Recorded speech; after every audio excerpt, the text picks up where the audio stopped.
Эки өлкөнүн бизнес форумунда Казакстан менен Бириккен Араб Эмираттарынын ортосундагы кызматташтык дарамети талкууланды. Ал Астанада өттү. Иш чаранын жабылыш аземине Казакстандын президенти жана Абу-Дабинин Мураскор Ханзадасы катышты. Касым-Жомарт Токаев Шейх Халид менен сүйлөшүүлөрдүн жүрүшүндө тараптар соода экономикалык жана инвестициялык өнөктөштүктү тереңдетүү каалоолорун ырастаганын баса белгиледи. Буга кол коюлган $5 миллиард келишимдер да салым кошот.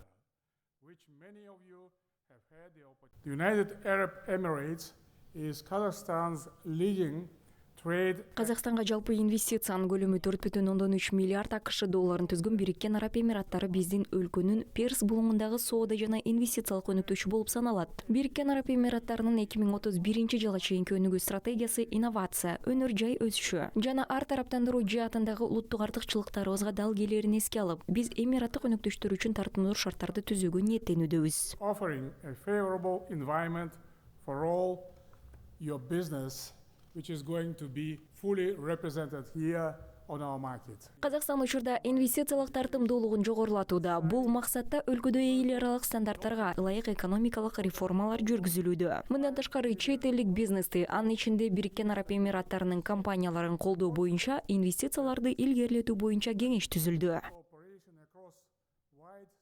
Looking ahead, we see immense potential to expand cooperation in a wide. Биз экономиканын түрдүү тармактарында, анын ичинде энергетика, логистика, каржы, акылдуу технологиялар, айыл чарба жана башка көптөгөн тармактарда кызматташууну кеңейтүү үчүн олуттуу дараметтерди көрүп жатабыз. Биздин өнөктөштүн динамикасы Маздар, Прейсайд, Абу-Даби Ports Group, Terminal Holdings жана Абу-Даби Commercial Bank менен бир нече олуттуу долбоорлор менен тастыкталат. Бул жана башка биргелешкен демилгелер биздин эки тараптуу мамилелерибиздин тереңдигинин, натыйжалуулугун жана келечектүү өнүгүүсүн чагылдырат. The depth, effectiveness, and accelerating progress of our bilateral relations.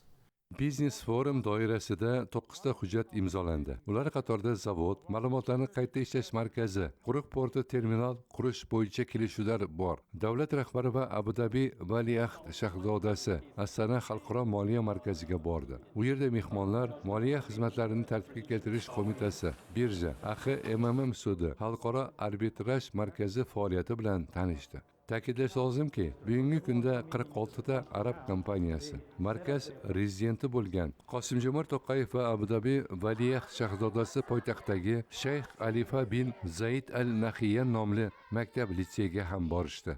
O'quvchilar arab tili, adabiyoti bo'yicha bilimlarini ikki davlat o'rtasidagi munosabatlar haqidagi ekspozitsiyani namoyish qildi. So'ngra Qosim-Jomart To'qayev va Shayx Xolid bin Muhammad bin Zaid al-Nahyan etnovul ko'rgazmasini tomosha qilishdi.